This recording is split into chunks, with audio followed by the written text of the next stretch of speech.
Le Sénégal est une terre d'opportunités. Mais la plupart des gens veulent qu'on leur serve chaque matin des faveurs et non des opportunités.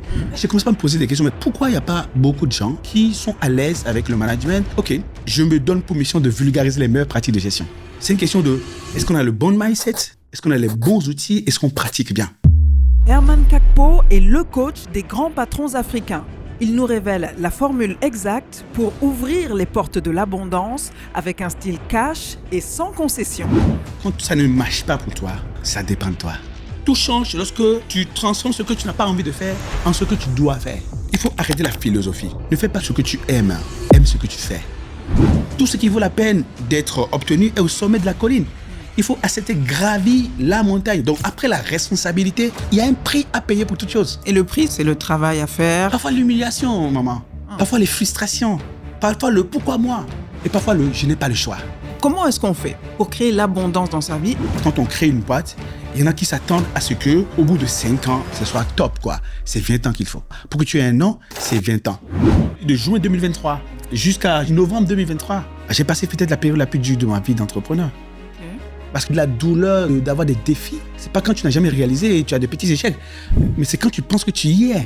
Le succès pour toi, c'est de l'argent en espèces sonnantes et trébuchantes. Excuse-moi depuis, hein. Depuis que j'ai un peu d'argent là, c'est mieux là. Bienvenue dans Afropod et merci d'être toujours plus nombreux à nous suivre. C'est incroyable ce qui se passe en ce moment, c'est vraiment super. Alors surtout continuez à liker, à commenter, à partager les vidéos et puis abonnez-vous si ce n'est pas encore fait. Ce qu'on essaye de faire ici, c'est de vous apporter toujours plus de valeur et l'épisode d'aujourd'hui va vous aider à mieux gérer votre business si vous en avez un et puis aussi tout simplement à mieux gérer votre vie. Et puis n'oubliez pas, ce que vous entendrez ici, vous l'entendrez nulle part ailleurs. Alors surtout, ça reste entre nous. Herman Kakpo, tu es coach de dirigeant, mais qu'est-ce que ça veut dire au juste? Coach de dirigeant. Quelqu'un a une vision et comme tu dois le savoir, lorsqu'on a une vision, c'est très difficile à réaliser. La particularité d'un visionnaire, c'est qu'en fait, lui, il est dedans. Mais son environnement n'est pas dedans. Son équipe n'est pas dedans. Personne n'est dedans. C'est comme une personne qui vient d'acquérir un nouveau terrain. Il vous amène sur le terrain et il vous dit, ben voilà, j'ai acheté le terrain. Vous voyez de la broussaille. Et lui, il voit l'entrée, là où il y aura le gardien ou la conciergerie. Il vous dit qu'il y aura un coup de tennis. Il faut faire rentrer dans une maison presque, on va dire, fictive. Il y aura 10 chambres. Il vous dit où est-ce qu'il va mettre la cuisine, le bar. Ben, il vous dit, mais vous ne voyez rien. Et c'est dans sa tête. Et ensuite, une fois que c'est dans sa tête, il va chercher à structurer le parcours pour y aller.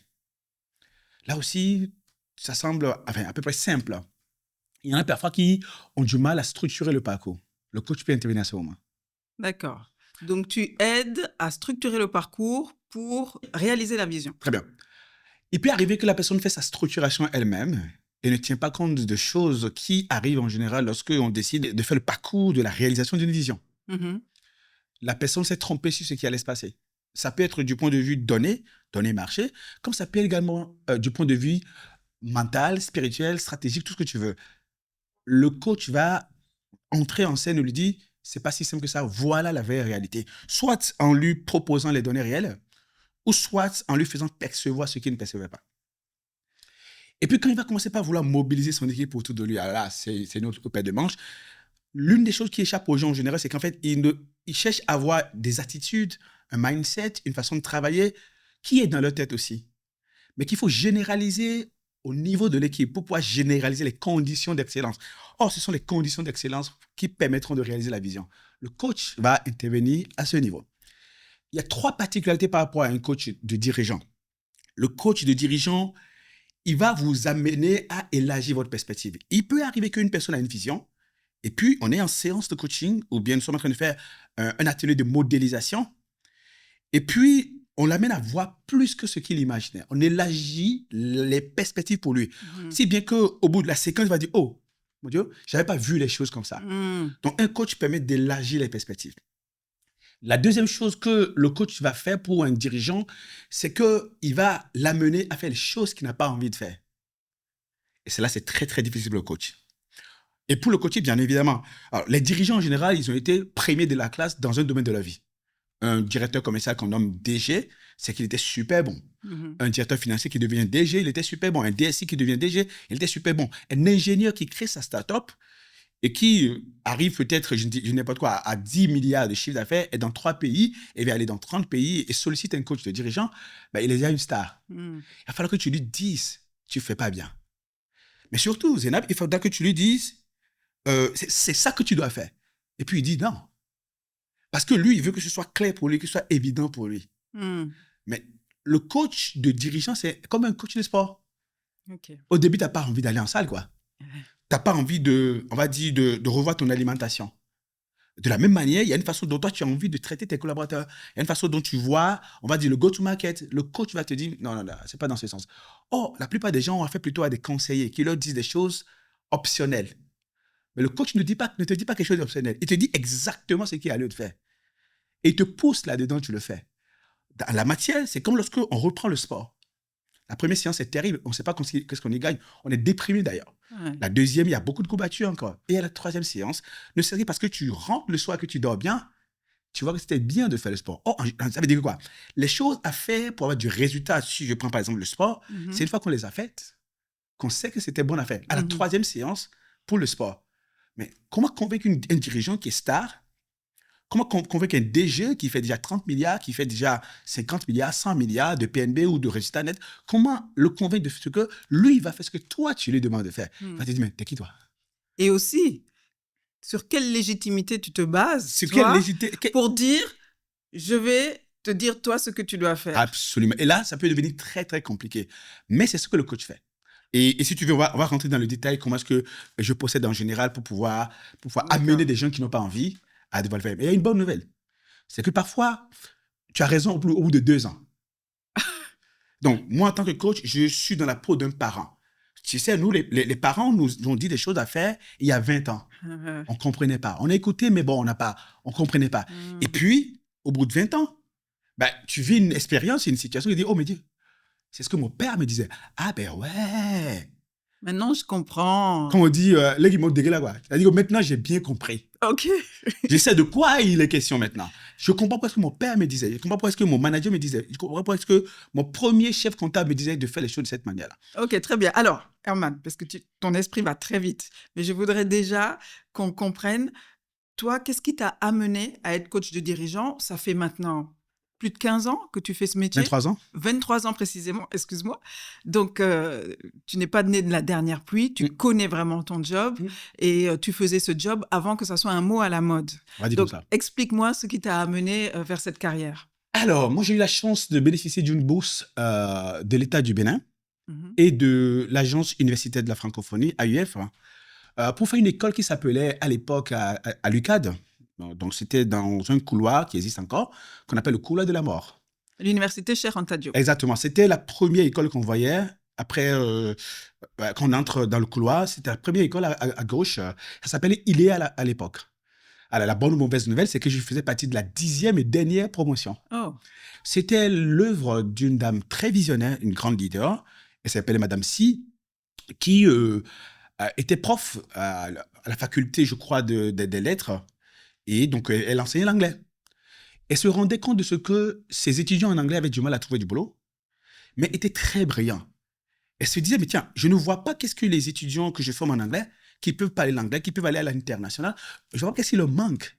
Donc, elle a décidé de monter un projet, d'aller voir l'AUF et leur a expliqué, ben, écoutez, moi, j'ai de très brillants étudiants qui peuvent faire des métiers de management à l'international, surtout qu'ils parlent l'anglais, mais personne ne leur donne leur chance. J'en ai eu quelques-uns qui, au début, n'étaient pas dans le domaine et qui sont de grands dirigeants aujourd'hui. Donc, je comprends que si on équipe ceux qui font l'anglais et qu'on leur donne de la formation en tourisme, si on leur donne de la formation en management, je suis convaincu d'une chose. Ils vont devenir de très grands dirigeants à l'international. Alors, son projet, je crois, a été acheté. Et elle a conduit le projet, je crois, pendant pratiquement 20 ans, ou 15 ans environ, je crois. Et moi, je faisais partie de la dernière promotion, la 10e, comme je disais. Et de cette école, je suis sorti. Donc, ça s'appelle ILEA, Institut des langues étrangères appliquées. On avait un master de langues étrangères appliquées aux affaires ou bien en tourisme. En tout cas, bravo à elle. Je lui dis vraiment merci pour cette chance qu'elle a pu donner à nous qui faisions les lettres et qu'on ne prenait pas très au sérieux quand il est question de parler business, parler de développement d'entreprise, parler de développement économique, etc.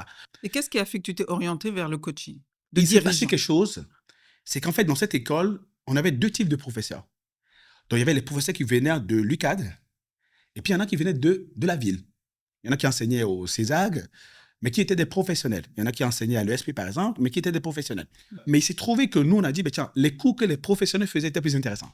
Donc, on a demandé à Madame Si d'augmenter le taux horaire pour les profs qui venaient donc, du coup de la ville. Et nous dit, les gars, je veux bien, mais écoutez, en termes de proportion, quand je paye 5 000 $ un prof qui vient de l'UQAD, je peux payer parfois 15 000, voire 30 000 $. Ceux qui étaient des professionnels, ça me revient plus cher. Mais ce que vous avez par rapport à d'autres personnes, c'est que vous pouvez aller sur Internet.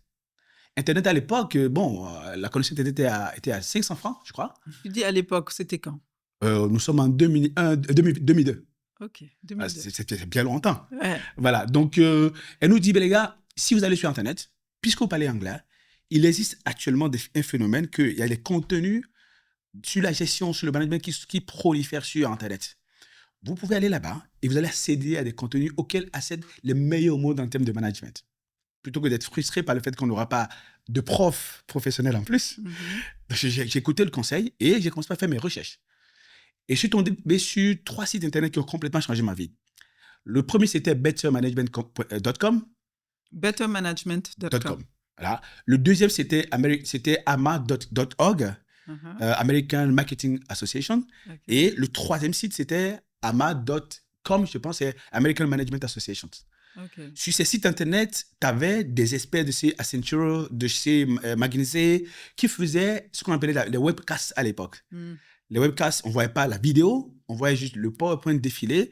C'était fait avec WebEx, donc qui était un outil de téléconférence à l'époque.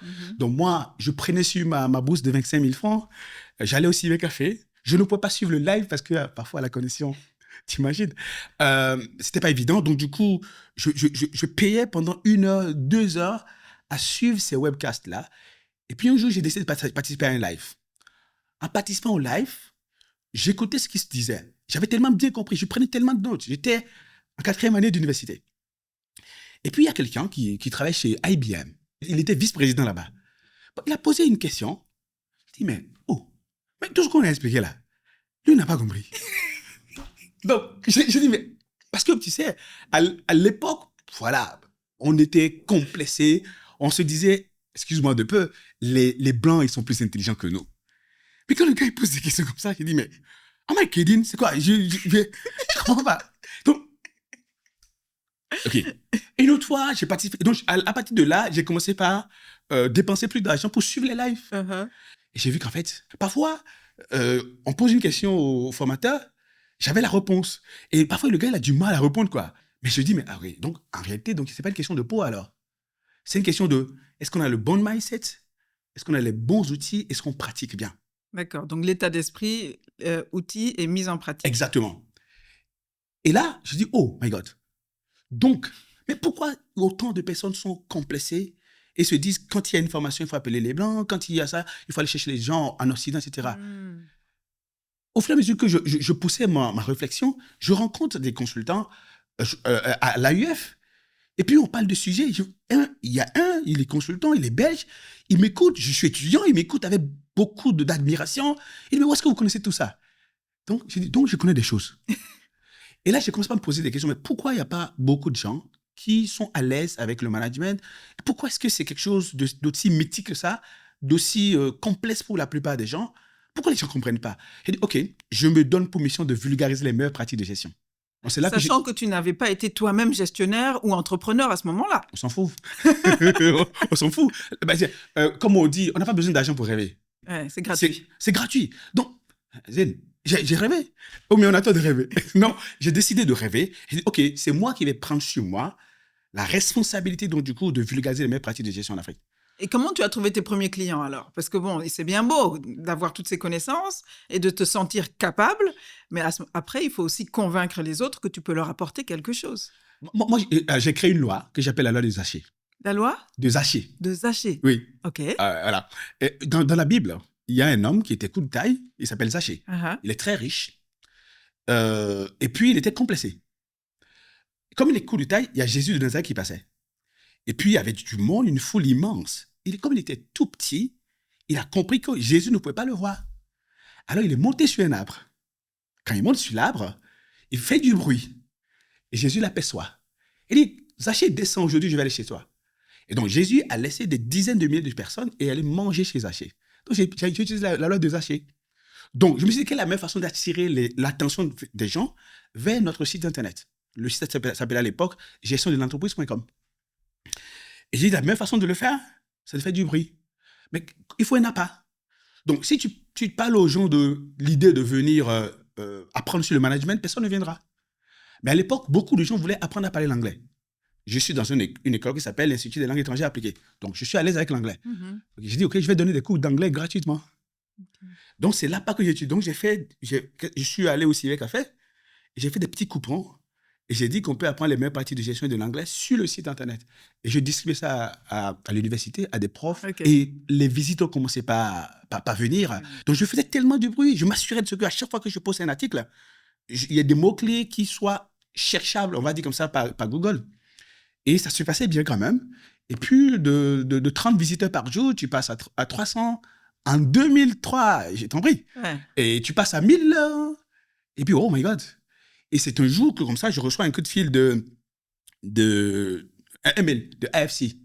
Ils voulaient, en Afrique de l'Ouest francophone, trouver, on va dire, un référent. Quelqu'un qui peut tropicaliser les contenus. Ils ont cherché, ils n'ont pas trouvé. Et puis, ils sont tombés sur le site. Ils m'écrivent. Bon. Quand ils m'écrivent, je réponds, il dit, ouais, c'est quelque chose de très bien, parce que je le fais beaucoup. Voilà ma vision. La dame qui gérait le projet s'appelait Elizabeth Brander, que j'apprécie beaucoup parce qu'elle a changé ma vie. Elle me dit, OK, on a un consultant à la Banque mondiale à la place de l'indépendance à l'époque. Vous allez le rencontrer. Il va vous appeler. Et puis, vous allez lui dire qu'est-ce que vous faites. On verra si vous pouvez travailler sur le projet avec nous. Tu sais, quand la Banque mondiale t'appelle, tu te dis, mes soucis d'argent sont terminés. Ah bon? Alors, ce qui se passe, c'est qu'en fait, je suis en plein cours, je reçois un coup de fil, et Vincent Akoué, qui était le consultant à la Banque mondiale à l'époque, et qui s'occupait de ce projet, m'appelle, me dit, ah ben tiens, il paraît que vous avez un site internet, etc. On m'a dit de vous rencontrer, c'était à 11h. Étudiant à l'époque, j'avais une seule cravate, et puis une chemise, la seule chemise blanche que j'avais, avait des pointillés, des fleurs là-dedans. Je suis sorti de la salle, j'ai traversé Claudel, j'habitais à l'époque à Fannock, je me suis habillé rapidement, transpirant, j'arrive à la Banque mondiale, à la place de l'indépendance, après avoir pris bien sûr le car rapide. J'arrive, il dit, c'est vous? Lui-même, il était déçu de me voir parce que quand il voit le site internet et quand il me voit, j'étais très maigrichon. Tu sens que le gars, il pesait pas grand-chose. Il s'attendait à autre chose. Ouais, il s'attendait à autre chose. Et puis bon, on était en 2003, 2004 je crois, début ou fin, je ne sais plus trop. Et puis il dit, écoute, c'est bien compris, c'est très intéressant. Il fait un mail à Lise Brander. Et il me met en copie. Il me dit, bon, le gars, il est bien, mais voilà, mais il n'a pas encore le master. Oh my God, je dis, oh là là, le connard d'Africain, il est jaloux. Oh. Non, pas du tout. Vincent Akoué, c'est quelqu'un qui m'a mentoré beaucoup. Et donc, il y avait jusqu'à 2004, donc de 2003 à 2004, il n'y avait pas l'argent. Jusqu'à 2006, il n'y avait pas l'argent. Voilà. Et donc finalement, ça n'a pas abouti. Donc Attends d'abord, ça va aboutir. Okay. Mais eux, ils voulaient voir, est-ce que ce mec, il est résilient. Ouais. Donc, on se rencontre en 2004 et c'est en 2007 que je reçois un coup de fil, cette fois-ci encore, de Vincent Akoué, qui me dit, écoute, Herman, on a regardé ton truc, tu es resté très, très concentré et focus. Et ce que ça donne aujourd'hui, la SFI a décidé donc du coup de mettre en place le partenariat avec toi. On est en train d'organiser donc du coup une conférence des partenaires sur le projet SME Toolkit à Mumbai. Et on va t'acheter un billet d'avion avec un de tes collègues et vous allez venir, on va voir qu'est-ce que vous faites réellement. J'ai dit, OK. Donc, j'ai bien fait d'avoir tenu bon, bien qu'il n'y ait pas l'argent. Et j'ai compris tout de suite qu'en fait, il n'y aura pas l'argent. Donc, ça veut dire que pendant 3 ans, tu as continué à faire des contenus sur Internet, à alimenter ton site en apportant de la valeur pour rien. Non, pas pour rien. En te disant que ça allait payer un jour, Absolument. mais tu as su investir sans chercher à avoir un retour direct et immédiat. OK, bon, je vais te poser une question. Combien chaque personne qui suit tes vidéos sur YouTube te paye? Ah non, les gens, ils ne payent pas pour Ben voilà. suivre. Mais pourquoi tu le fais? Parce que c'est qu'un jour, ça donnera quelque chose. Oui, mais moi, je ne suis pas coach. Est-ce que tu comprends? Oui, mais tu rends service aux gens, tu ajoutes de la valeur aux gens. Oui. Et puis, il y a des gens qui un jour vont te dire, c'est Nab. Je sais pas, tout à l'heure, j'ai lu dans les commentaires, une personne a dit, quand j'ai suivi l'épisode avec Atepa, je n'ai plus jamais arrêté de suivre. Tout ça veut dire que tu changes des vies. Et les gens ne comprennent pas que entreprendre, c'est changer des vies. C'est pas gagner de l'argent. Tu vois, il y a ce qu'on appelle le capital social. C'est quoi le capital social? C'est quand tu as rendu service à une personne et elle se rend redevable envers toi. Cette personne va dire, le jour où tu vends un produit à 5 000 francs CFA, elle va l'acheter juste parce que c'est toi qui as créé le produit. On appelle ça un capital social qui se convertit après en capital numéraire. Mais comme nous sommes tous des gens qui veulent du cash and carry, on ne s'est pas bâti pour le futur. Donc, j'ai dû attendre. Et ils m'ont appelé. Et j'ai compris tout de suite que les gars, puisqu'ils ont dit, OK, tu achètes le billet on achète le billet pour toi, on prend en charge ton hôtel, on va acheter le billet pour une deuxième personne, mais vous supportez son hôtel. OK. J'ai compris en fait que c'est un win-win game. Ils veulent montrer que, est-ce que toi, tu as quelque chose à tirer de ça, à pas le fait de penser que, ben, tiens, comme c'est la Banque mondiale, comme c'est la SFI, ils vont me donner de l'argent. Donc, j'ai compris ça tout de suite. Il va falloir que je contribue. Et de toutes les manières, au lieu de chercher le cash, il y a le capital institutionnel. À partir du moment où je peux dire, je suis en partenariat avec la SFI ou AFC du groupe de la Banque mondiale, sur ce projet, je peux aller à la chambre de commerce, j'ai eu des contrats à l'ADPM à cause de ça. D'accord. À partir du moment où ils savent que c'est nous qui le faisons, le contenu était magnifique. On prenait les contenus en anglais et on les tropicalisait.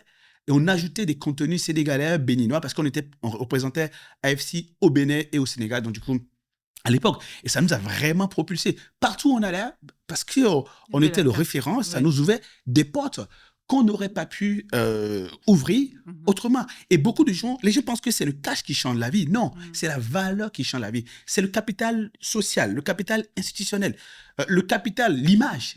Tu vois, l'image que tu as, ta réputation. Quand ta réputation te précède. Il y a des gens, je suis d'une chose. Quand tu te présentes, quand tu vas à des after-work, tu vas à des rendez-vous, tu te présentes, tu dis ton nom, et tu dis, oh, oh là là, je n'arrête pas de regarder vos podcasts. Et rien que ça, le dossier qui devait être traité en 10 jours, tu ne corromps pas. On te le traite un peu plus vite. Et la plupart des gens ne savent pas que c'est pour ça qu'il faut se donner, il faut donner le meilleur de soi-même. Donc, voilà comment on commence. On fait le site internet et beaucoup de gens ne commençaient pas à venir. On a eu AFC qui s'est mise avec nous. Pour avoir des contrats avec les institutions qui voulaient former les PME, c'était facile. Mais il a fallu attendre de 2002, quand on commence, jusqu'en 2008, avant de voir l'argent. Donc, voilà comment on commence. On était avec les PME, mais on s'est dit une chose, on va faire des contenus, tellement de contenus. Une façon de faire que un jour, MTN... Alors moi, j'avais deux challenges à l'époque. Je me suis dit, un jour, MTN va m'appeler et un jour, Ecobank va m'appeler. MTN, l'opérateur mobile. Et Ecobank. Je me suis dit, comment on fait pour optimiser, upgrader nos contenus de sorte qu'un jour, ces boîtes-là nous appellent pour dire, on a besoin de vous. Alors, attention, c'est arrivé seulement en 2011. Là aussi, il fallait attendre. Mais pendant ce temps, on faisait des contrats pour les PME, on faisait des contrats pour les moyennes entreprises, ce qu'on appelle les local corporates. Nous faisaient confiance parce que le fait de rencontrer une personne qui avait autant d'énergie, comme là, qui avait autant d'énergie, qui était passionnée par ce qu'il faisait, eh bien, les gens ont commencé à apprécier un petit peu et nous solliciter, on commençait à nous donner des contrats de 1 500 000, 2 millions, 3 millions. Mais on cherche le gros contrat, mais c'est venu un peu plus tard. Mais quand tu te concentres à faire les choses, ça finit toujours par donner. Les gens ne comprennent pas. Quand on crée une boîte, il y en a qui s'attendent à ce que, au bout de 5 ans, ça soit top, quoi. C'est 20 ans qu'il faut. 20 ans. Pour que tu aies un nom, c'est 20 ans. Si tu es overnight success, donc du jour au lendemain, tu as réussi, on le voit ici. Tous ceux qui réussissent du jour au lendemain, ils ne savent même pas gérer le succès qu'ils ont créé. Donc, il faut faire du piping, il faut vraiment... Piping. Oui, tu fais entrer et tu solidifies. Parce que c'est un tunnel. Ok. C'est un parcours. Oui. C'est pas du jour au lendemain que ça donne. C'est un parcours. D'accord. Tu vois, c'est comme si, par exemple, tu vois, je suis en train de fumer une pipe. Je mets le tabac ici et ça rentre. Pour que ça sorte ici, ça traverse beaucoup de choses. Mais en entrepreneur, c'est plus dur. C'est plus dur et ça prend plus de temps. Ce n'est pas overnight, ce n'est pas du jour au lendemain. Quelqu'un te dit qu'il a réussi du jour au lendemain. I don't believe in that. Je ne crois pas. Tu vois, il y a beaucoup de gens qui dans la crypto-monnaie, sont devenus des multimillionnaires en dollars. Du jour au lendemain, on voit... Parce qu'en fait, ils n'ont pas créé la contenance, la profondeur humaine, le leadership intérieur qui permet de porter le succès. Bill Gates dit que lorsque le succès est un mauvais maître, lorsque nous réussissons, nous oublions de faire ce qui nous a permis de réussir la première fois. Quand tu réussis par hasard et que le moment d'avoir de la résilience arrive, tu vas même oublier ce que tu as eu à faire. Conséquence, qu'est-ce que tu fais? Tu déprimes. Quand une personne a gagné le Tour de France et se met à droguer après, c'est parce qu'en fait, il est surpris par son succès.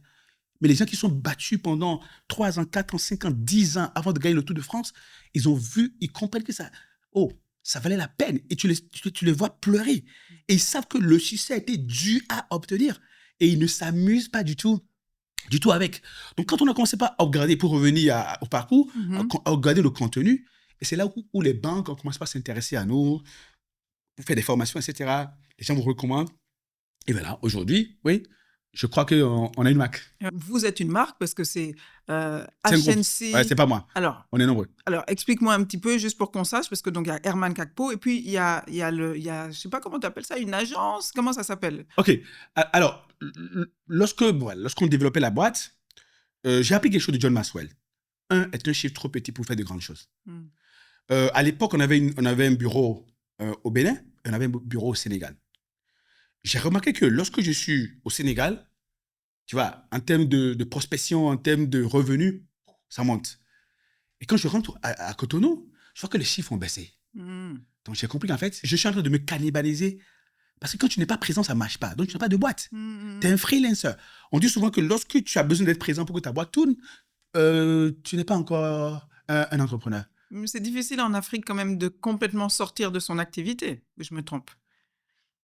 Je ne sais pas, mais je sais quelque chose de très important. Si tu veux avoir du pouvoir, il faut le donner. Depuis le 31 mars, j'ai décidé de ne plus être le CEO de HNC, Executive Education, et de confier ça à quelqu'un de très brillant qui s'appelle Zoumana Coulibaly. Et donc, qui est associé à HNC. Et depuis que je lui ai confié cela, je suis devenu très fort. Très, très fort. Comment ça? On ne peut pas guider les gens en ayant la tête dans le guidon. Le guidon, c'est ce qui guide. Et tu as la tête dans le guidon. Tu ne peux pas t'en sortir. Donc, c'est quand tu donnes le pouvoir aux gens pour qu'ils soient au front pour toi. Et puis derrière, tu peux faire la supervision et devenir un mentor pour eux. Je peux te dire, c'est puissant. Je ne sais pas comment je vais te l'expliquer, mais c'est tellement puissant que je suis pressé de donner du pouvoir. Ok. Oh non, on peut dig deep si tu veux, mais le pouvoir, c'est quelque chose que tu ne paies pas en le donnant. C'est comme l'information. Lorsque je prends un PowerPoint ou un slide et j'explique aux gens ce qu'il y a là-dessus, il y a 3 choses qui vont se passer. Je comprends mieux. Je comprends mieux ce que je suis en train d'expliquer. Très bien. Je m'oblige à le faire comprendre à l'autre. Au point où je sais que c'est insuffisant. Et j'arrive à amener une personne à comprendre. Mais ce qui est bizarre, ça ne diminue pas la valeur du slide. Au contraire, ça augmente la valeur. Puisque moi-même, en l'expliquant, je sais que c'est insuffisant, il faut le compléter. Et puis, en voulant l'expliquer à l'autre, en faisant l'effort de l'expliquer, je le comprends mieux. Donc, le slide prend de la valeur quand je partage. La même chose est vraie pour le pouvoir. Quand je donne le pouvoir à une personne, je reste derrière la personne pour m'assurer qu'elle va bien le faire. Mais ce qu'on appelle la supervision quotidienne, la supervision dans le détail, ce n'est plus moi qui le fais. Mais qu'est-ce qui va se passer? J'ai quelqu'un qui se sent responsable d'un périmètre. Et donc, il porte entièrement la responsabilité. Et si ça se passe bien, il y a 2 cas. On va dire que mon entreprise a réussi. C'est le premier laurier. Mais s'il y a de l'argent, j'aurai de la dividende. Donc, même s'il avait 90% du business, où il a le pouvoir, et j'ai 10%, j'aurai de la dividende sans rien faire. N'est-ce pas puissant? Effectivement. Donc, quand on donne le pouvoir, on devient super puissant. Alors, c'est quelque chose qui a mis du temps à comprendre. Mais quand j'ai compris ça, j'ai dit, OK, au lieu de vouloir aller créer des filiales à gauche et à droite, dans la mesure du possible, je vais identifier des gens qui, comme moi, veulent créer un cabinet de formation de coaching et qui tâtonnent et qui ont du mal. Donc, quand j'ai ouvert ça, bon, je ne sais pas si tu crois à la loi de l'attraction, mais on dit ce que tu veux, te veut. Curieusement, il y a des gens qui ont commencé par m'écrire pour dire « Ah, mais tiens, on aime bien votre site, ce que vous faites, etc. Ce que vous faites, n'hésite pas chez nous. Nous, on essaie de le faire, mais ce serait bien qu'on se mette ensemble. » Donc, pour ouvrir nos filiales, on a dû faire partenariat avec des gens qui voulaient faire ce qu'on faisait. Et c'est ainsi qu'on se retrouve à créer beaucoup de filiales. Donc, la première des choses qui a été ainsi, c'est les filiales. Et la deuxième des choses, il y a ce qu'on appelle les entreprises de production. Donc, on a une entreprise de production, par exemple, qui est HNC Executive Education, donc qui produit les formations et les contenus de formation qu'on va diffuser soit au niveau global et les participants viennent, par exemple, des filiales, comme les workshops, par exemple, les Executive Leadership Workshops. On en fait dans plusieurs pays pour les membres de Coady et les DG. Donc, ce sont des événements où les dirigeants Exactement. viennent pour être coachés pendant, je ne sais pas, 5 jours? 5 jours. OK. On parle des enjeux de business. Par exemple, quand on était au Cap-Vert, on a parlé de la résilience managériale. Donc, on va rassembler entre 60 et 100 dirigeants et on parle des enjeux de dirigeants. Tu parles de prospérité créative, tu parles de créer l'abondance, tu viens de parler de la loi de l'attraction. Donc, comment est-ce qu'on fait pour créer l'abondance dans sa vie et pour être plus performant dans son travail en général et dans sa vie aussi? L'amour. Ah, L'amour. intéressant. L'amour, parce qu'en fait, tu vois, lorsque une mère aime ses enfants, elle est infatigable. Tu vois? Et lorsque un coach aime son client, il est infatigable. S'il y a une chose que mes clients peuvent me reprocher, c'est le zèle pour qu'ils réussissent. C'est l'intrusion dans leur modèle, dans leur écosystème, dans ce qu'ils font. Et que je suis tellement intrusif que je peux lui dire, ça, c'est ce qui se passe dans ta boîte. Il dit, mais qui t'a dit ça? Il me dit, non, c'est parce qu'en fait, l'amour est le couloir de transmission de la transformation. L'amour est le couloir de transmission de l'excellence. Donc, si tu aimes tes clients, tu vois, tu dis, OK, ce truc-là, c'est pas assez beau. Je veux l'améliorer pour que, quand il le prend, c'est parfaitement comme ça. Tu te mets à sa place. Je veux qu'il se sente bien en l'utilisant. Mais tu vas créer, tu vois, le verre le plus parfait possible, le plus agréable au toucher. Tu vois, mais cela n'arrive que parce que tu aimes tes gens, tu aimes tes clients. Donc, à partir du moment où j'aime les gens, mais ce qui est extraordinaire, quand tu aimes une personne, c'est son subconscient qui te dit comment aider la personne. OK. Tu as entendu parler déjà peut-être de la télépathie. Peut-être que tu y crois, j'en sais rien. OK, je ne sais pas si les gens y croient ou pas. Quand l'amour est puissant entre deux personnes, la naturalité est puissante entre deux personnes, tu étais sur le point d'appeler la personne et la personne t'appelle. On appelle ça la télépathie. Donc, quand je suis avec un client, parce que je l'aime et je veux son bien, eh bien, son subconscient me dit comment l'aider. Okay. Donc, il y a deux principes. Je vais lui poser des questions pour comprendre sa situation. Mais il y a des choses que je vais découvrir sur lui qui me viennent naturellement. Ce n'est pas de la sorcellerie. Puisque en télépathie, quand tu es sur le point d'appeler une personne, la personne peut t'appeler. Mais quand tu aimes une personne, tu as cette connexion télépathique. Donc, ton subconscient est connecté à son subconscient. Parfois, tu lui poses des questions, tu dis, mais comment tu as... Ce que tu viens de dire, tu ne t'es jamais parlé de ça. Il dit, bah oui, je ne suis pas sorcier, ne va pas penser que je suis sorcier. Mais comme je t'aime, je ne lui dis pas ça. Je suis coach, je vais lui dire juste, je suis coach. Mais cet amour que je vais avoir pour la personne, il faudrait qu'il y ait il y a le couloir de la transmission entre nous est fluide. Et donc, je comprends vite sa situation, je veux l'aider. Tu vois, et je l'ai tellement... j'ai souvent l'habitude de faire une allusion. Quand on va voir le charlatan, ou bien le marabout, ou bien le ganga, alors, ils ont 2 ou 3 choses. La première chose qu'ils ont, ils ont des schémas mentaux. Donc, si tu leur dis, je vis telle situation, comme il y a d'autres personnes qui vivent la situation, quand tu leur donnes 2 éléments, ils découvrent le reste. Ils disent, donc tu as ça, parce qu'ils ont déjà des schémas mentaux en tête. Le coach, souvent, et le psychologue, ils font cet exercice également.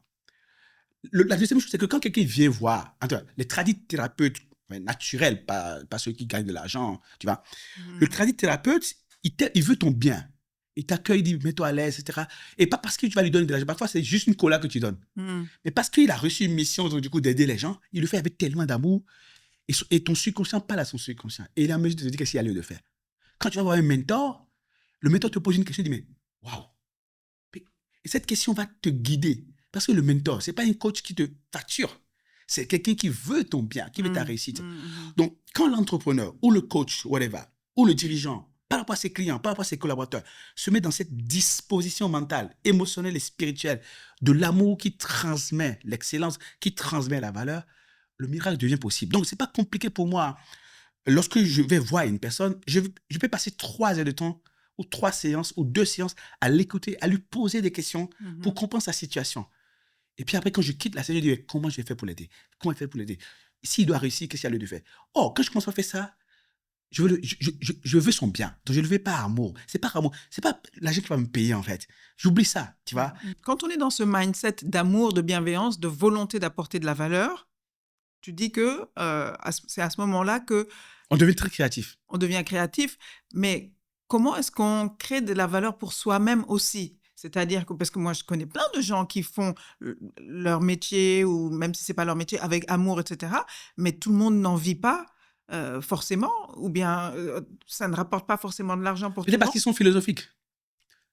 Alors, qu'est-ce que tu veux dire par là? OK. En 2023, autant pour moi, quelqu'un m'a appelé pour dire, Herman, vous n'avez pas sorti d'autres livres?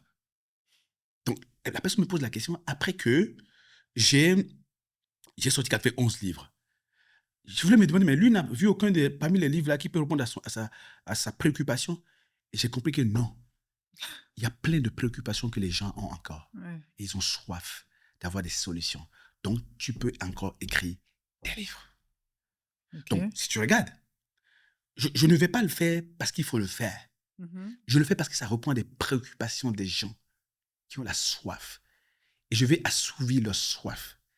Et donc, si tu écris pour sortir les gens de la souffrance, ces gens, ils ont envie de payer.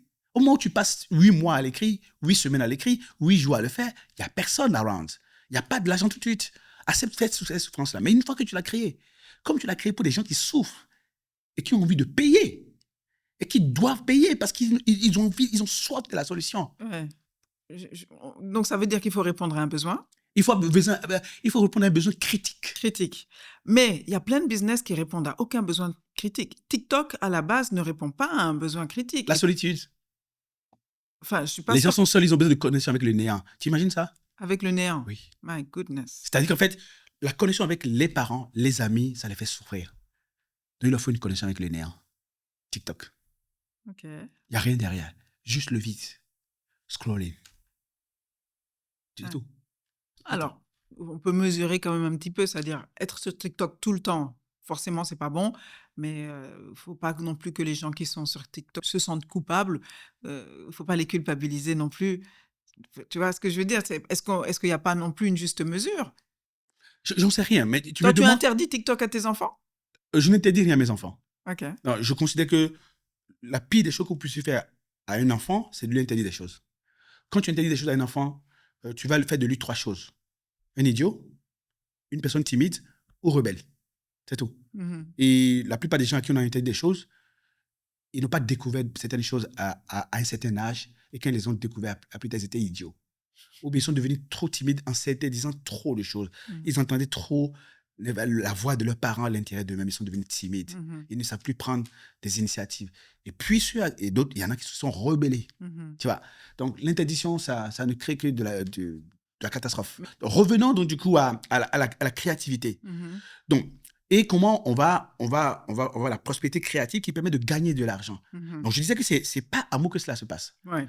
Et si tu aimes les gens, ça va venir. Maintenant, tu me disais, on vend des choses à des gens. Enfin, on veut vendre des choses, on fait des choses qui sont naturellement bien, qui correspondent à des besoins, mais les gens n'achètent pas. Mais ils n'achètent pas pourquoi? Parce qu'ils ne se sentent pas concernés. OK. Et c'est là où le marketing va entrer en scène. Beaucoup d'artistes, beaucoup d'ingénieurs technologiques, IA ou whatever, qui créent des choses extraordinaires. Mais ils ne se posent pas la question de savoir est-ce que ça parle aux gens. Tu vois? Et ça ne me parle pas. Non, parfois ça parle aux gens, c'est-à-dire il y a des gens qui sont là pour l'acheter, mais effectivement, il y a un problème de marketing, il y a un problème de reach, tu vois, de rendre le produit accessible. C'est-à-dire que une fois qu'on a cet état d'esprit-là, il y a quand même beaucoup de choses à mettre en place pour arriver à créer cette prospérité-là en nous et autour de nous.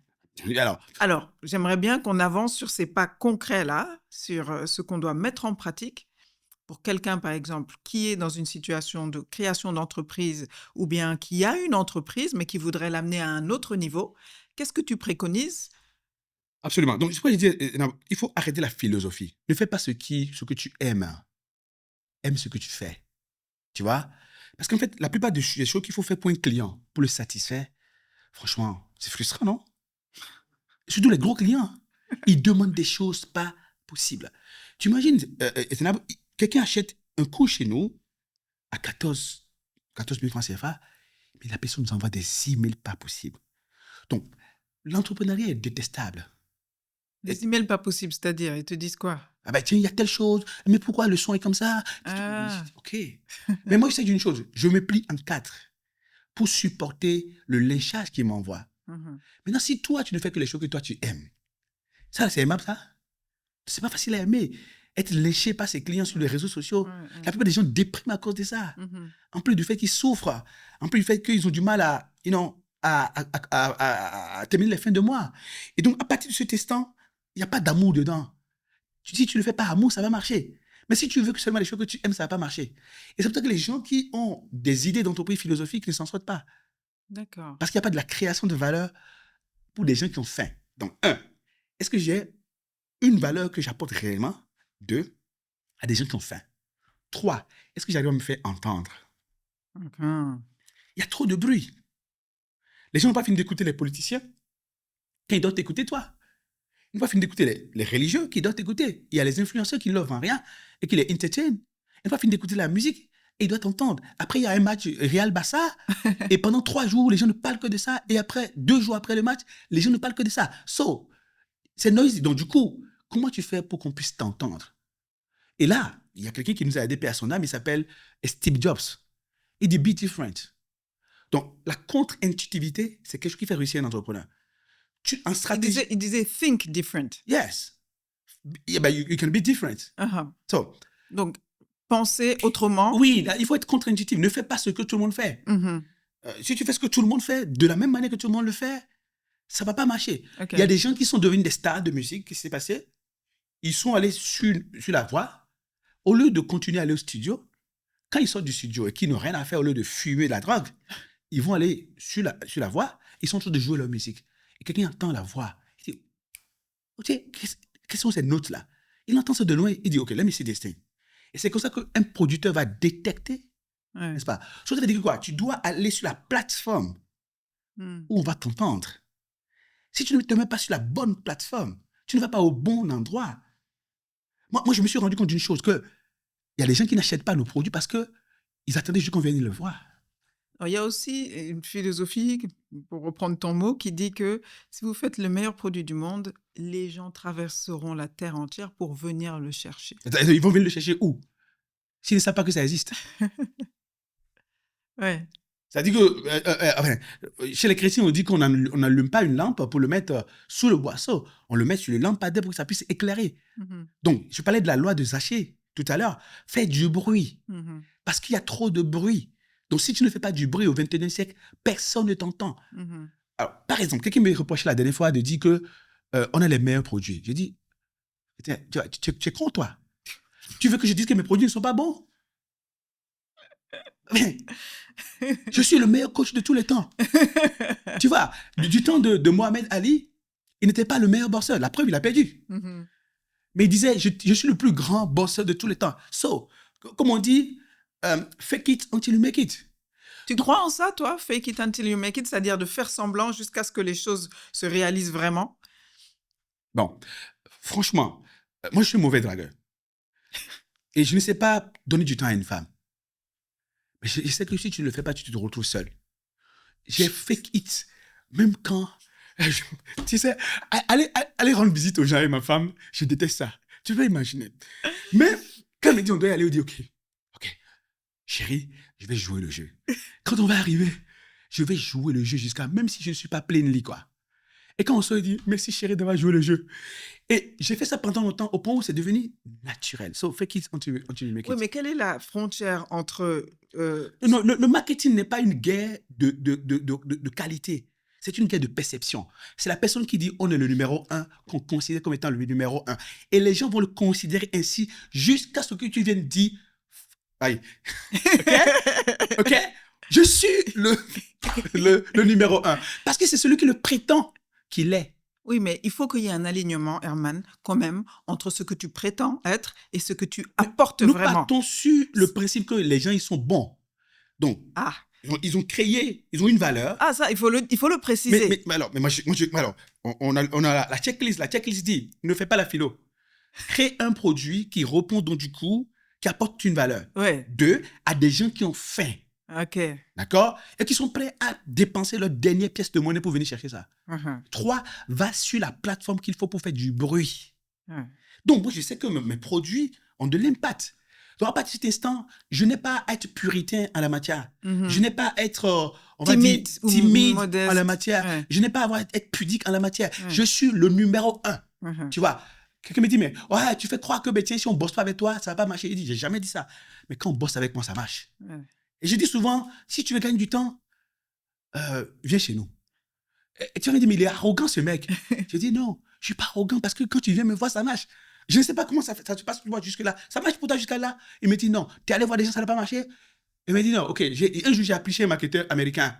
You know, go for the rest and come back for the best. Allez chercher ailleurs et revenir pour le meilleur. Donc, je le mets dans ma tête. Okay, quelqu'un peut me dire, moi, on n'est pas intéressé. Il dit, ok, pas de challenge, bye bye. Mais tu reviendras. Est-ce que tu peux citer un exemple d'entrepreneur ou bien de dirigeant que tu as accompagné où il y a eu la plus grande ou la plus belle transformation? Oh my God, j'ai tellement d'exemples que je ne sais pas par où commencer. Le premier qui te vient à l'esprit.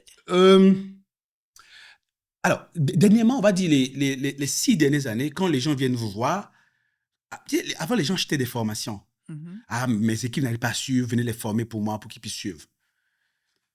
Mais le narratif a changé. Du moins, je ne sais pas si c'est notre positionnement qui fait la différence, mais les gens viennent vous voir vraiment pour des questions concrètes. Genre, on n'arrive pas à faire décoller nos chiffres d'affaires, on a besoin de vous. On n'arrive pas à mobiliser les équipes, on a besoin de vous. Je me rappelle, on était parti au Tchad. Il y avait une problématique, c'est que une boîte avait été rachetée par une nouvelle boîte. Les gens avaient la possibilité, donc du coup, soit d'être reversés dans une nouvelle boîte ou de démissionner en prenant leur parachute doré. Et c'était tellement compliqué parce qu'en fait, la boîte qui achetait était dans un dilemme. La question était de savoir, si on donne un parachute doré aux gens, les meilleurs talents vont partir. Donc, comment on va faire? Donc, au début, ils ont voulu jouer un peu de roubardise, on va dire comme ça, en disant, on va dire aux gens, on leur donne rien. Et les gens sont entrés en grève. Et le DRH nous donne un coup de fil. Il dit, je pense qu'on a besoin de vous ici. Et il dit, de quoi on a besoin? Il dit, quoi? On arrive et puis on regarde la situation, on dit, OK, on pense que même si 80% des directeurs et ingénieurs partent, il y a de la pépinière en bas. Donc, ce qu'on va faire, pendant la période de crise, là, on lance des formations. Comme si les gens sont déjà partis. On s'est mis à former les gens qui sont en bas. Et les gens sont partis vraiment. Mais tu sais ce qui s'est passé? Pendant la période de grève, la boîte a fait 130% de son objectif des 2 mois de grève. Pendant la grève, oui. Ils ont fait 130% de leur objectif. Oui. OK. Donc, on a travaillé. Effectivement, une bonne partie des gens sont partis après. Et ceux qui sont restés ont maintenu la boîte à flot. Ils sont devenus premiers de leur marché. Okay. Maintenant, tu sais que ceux qui sont les gens qui m'ont contacté juste après pour demander du coaching, ceux qui sont partis. Parce qu'ils ont vu ce qu'on a fait. C'est-à-dire qu'on a réduit à 0 l'impact nuisible qu'ils voulaient créer sur la boîte. En partant, oui. En partant. Aujourd'hui, pas plus tard que la semaine, il y a quelques temps, ils nous ont encore écrit pour dire on a besoin de vous encore, venez. Donc, c'est quoi alors? C'est des soft skills essentiellement? Ah non, c'est analyse de situation, analyse de contexte, hypothèse, option d'optimisation, solution, retenue, implémentation, suivi, optimisation, bye bye. OK. Voilà. Mais on le fait avec de la présence, de la disponibilité, de l'engagement total. Comment ça se passe concrètement? Est-ce que tu suis le DG au jour le jour? Vous vous parlez tous les jours? Vous parlez chaque semaine? Comme j'ai dit, on va diagnostiquer la situation. Ouais. Oui, mais concrètement, je veux essayer de comprendre comment ça se passe. Alors, je dis souvent qu'un coach de dirigeant, quand il est très bon, il est un arnaqueur. D'accord. C'est bon à savoir. Non, parce qu'en fait, c'est comme le charlatan ou le marabout. C'est ce que tu lui dis. Ou le médecin, tu vois. Tu vas le voir. Et c'est sur la base de ce que tu lui as dit qu'il sait ce que tu as. Et les solutions à ta situation, il les puise dans ce que toi-même tu as dit. Oui, certes, mais... Donc, moi, j'ai demandé au DG, qu'est-ce que naturellement vous devez faire que vous ne faites pas? Est-ce qu'il y a des animations commerciales? Non. Quels sont les produits qui ne vendent pas? Quelle est la dernière campagne qui a eu lieu? 0. OK, très bien. Vous êtes là depuis 8 mois. Combien d'agents vous avez eu à visiter? 3. OK. Donc, vos commerciaux ne vous voyez pas. Elle dit non. OK. Vous commencez par aller les voir. Donc, ça veut dire qu'ils savent ce qu'ils doivent faire, mais ils ne le font pas. Exactement. C'est ce que j'ai dit tout à l'heure, qu'en plus de d'élargir la perspective à un dirigeant, le coach va l'amener à faire ce qu'il n'a pas envie de faire. D'accord. Alors, comment ça se passe justement pour qu'il y ait ce passage à l'action? Je lui montre qu'il est stupide. Tu vois, la stupidité définie par Einstein, c'est faire à chaque fois la même chose et espérer des résultats différents. Donc, tu as dormi sur les lauriers, tu as attendu que tes équipes fassent le miracle. Tu fais des réunions sur des réunions et ça ne donne rien. Tu vas continuer comme ça? Elle me dit non. C'est pourquoi je t'ai appelé? Elle dit OK. Donc, tu m'as appelé? Elle dit oui, OK. Je vais te dire qu'il y a lieu de faire. Qu'est-ce qui t'empêche d'aller visiter les agences? Elle me dit rien. OK. Mais comment tu animes tes revues de performance? Tu hésites les résultats des gens ou bien tu leur demandes de quoi ils ont besoin pour faire les chiffres? Il me dit, j'hésite les résultats d'eux. Et d'accord. Où est-ce que tu as semé pour planter où? Donc, parfois, quand tu te poses des questions, tu dis, ah oui, c'est vrai en plus. Donc, qu'est-ce que toi tu as mis sur la table pour dire les gens ont donné quoi? Il dit, ah, rien. OK. Quelles sont les 3 choses que tu sais que si tu le leur donnes, eh bien, ils vont dire, ah, au moins, il sait qu'on a besoin de quelque chose. Il dit, voilà, c'est quelque chose. Puis tu fais une de ces choses-là. Il dit, bon, ça, c'est compliqué, mais je peux commencer par là. Il dit, vas-y, on va voir. Il le fait, ça donne du résultat. Il dit, ah, man, ton truc a marché. Ainsi de suite. Donc, avec CDG, on a élaboré ensemble un plan. Terminer l'année en force.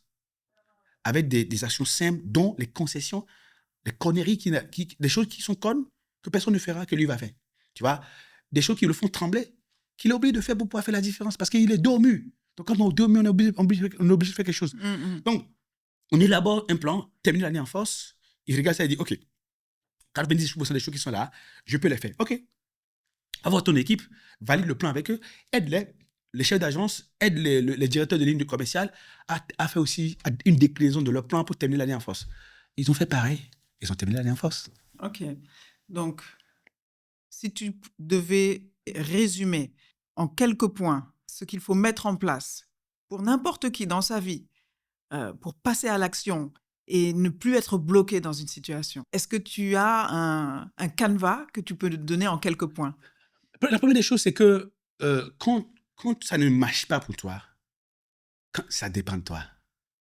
Tu vois, la plupart des gens pensent que l'autre doit changer pour qu'il puisse réussir. Ils ne s'occupent pas de toi.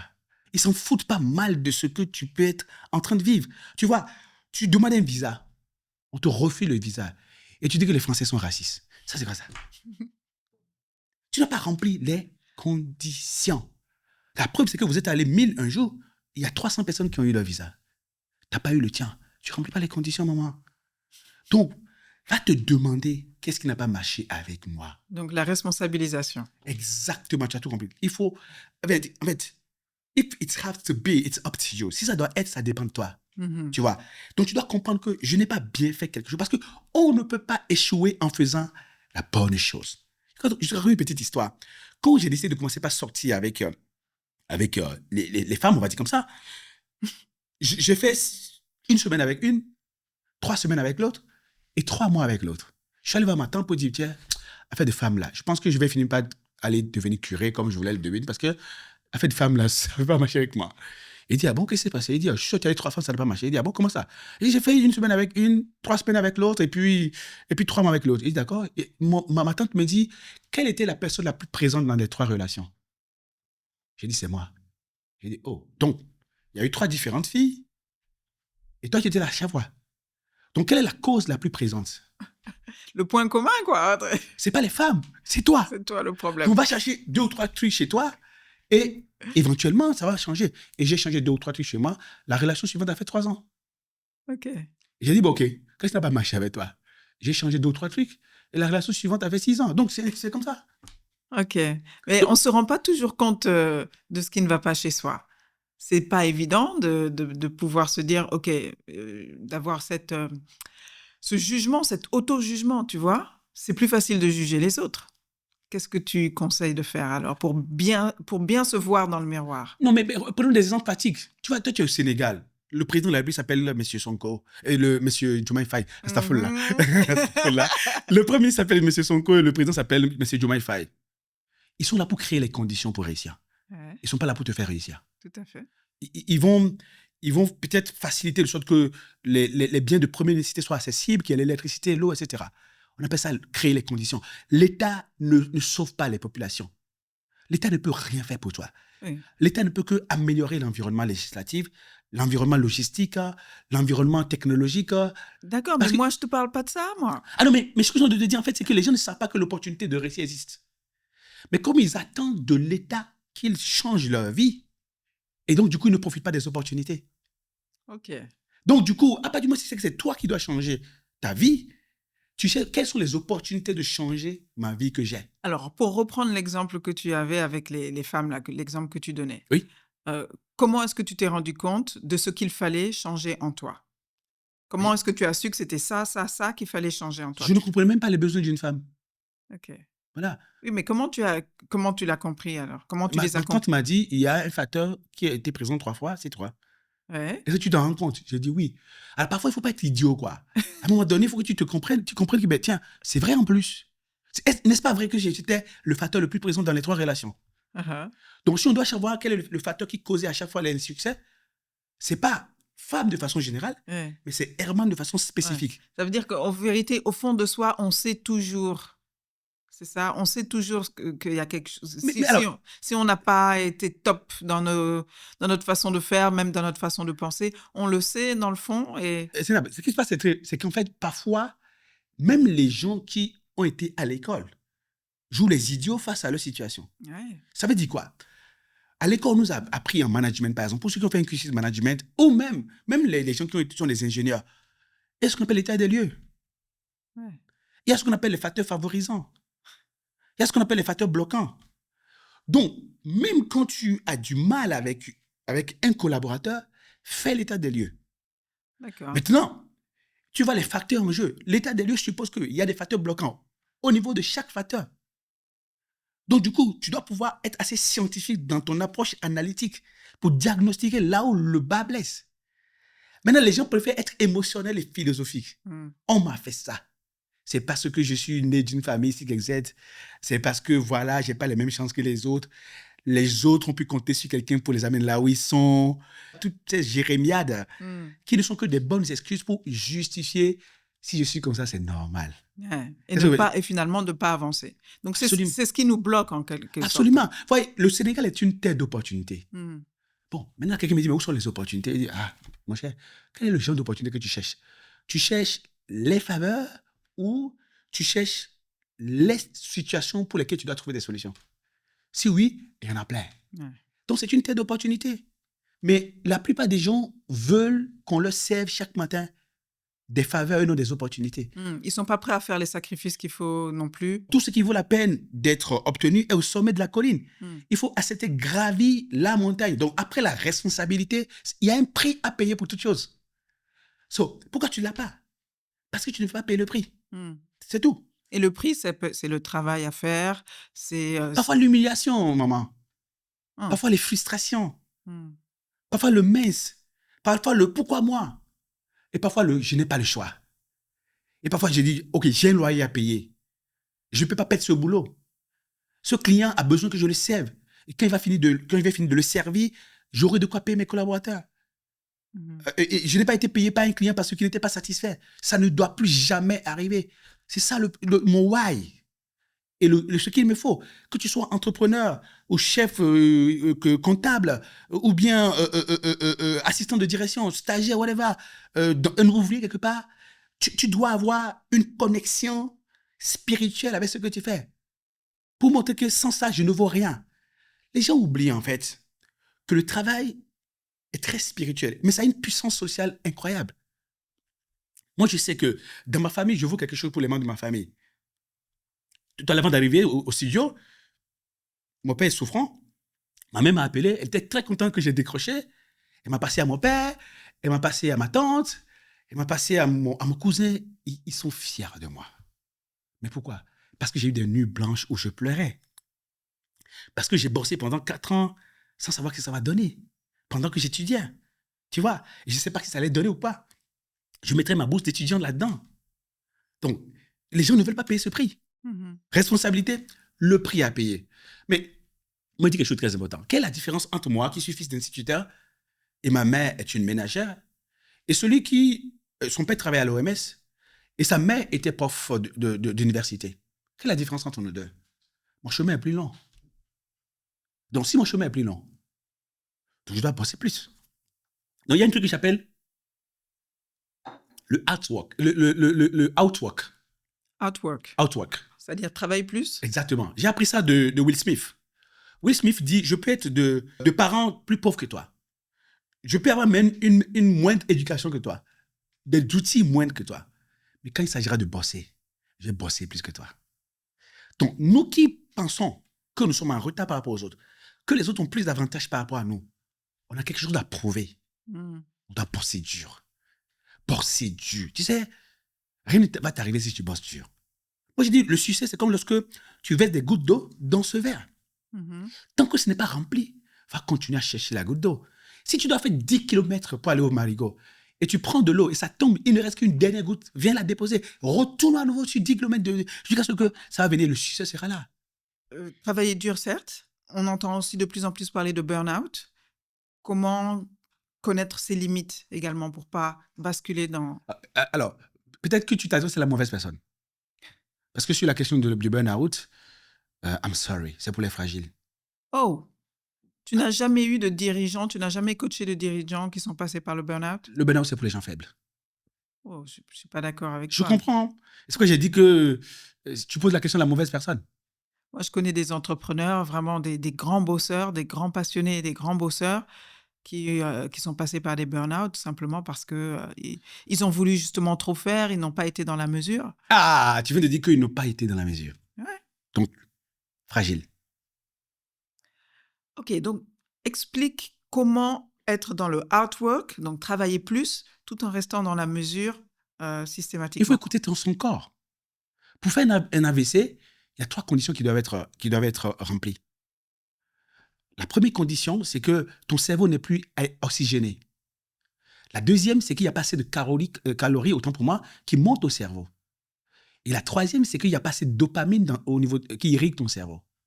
Donc, tu ne dois jamais laisser ces 3 conditions se remplir. Maintenant, pourquoi est-ce que les gens dont les activités ne marchent pas font des burn-out ou des AVC? Parce qu'ils ont perdu en temps le plaisir dans ce qu'ils font. Okay. Or, quand tu as du plaisir dans ce que tu fais, c'est la dopamine. Tu sécrètes de l'endorphine et l'endorphine déclenche la sécrétion de la dopamine.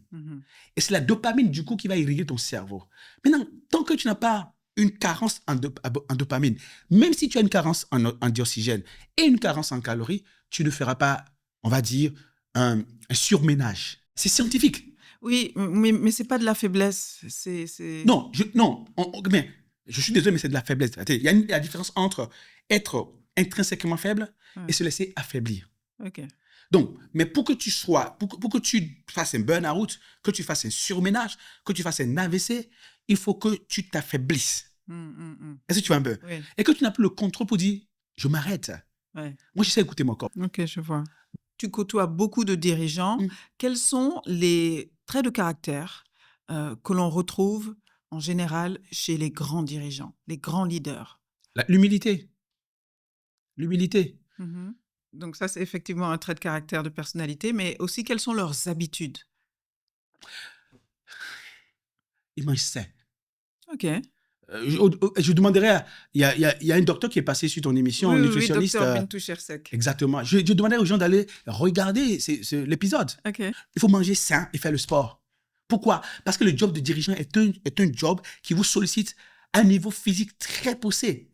Mais non, est-ce que c'est des gens aussi qui lisent particulièrement? Parce qu'il y a aussi des choses comme ça. Donc, c'est des gens qui sont à l'affût, qui apprennent en permanence. Mais il faut être humble pour lire.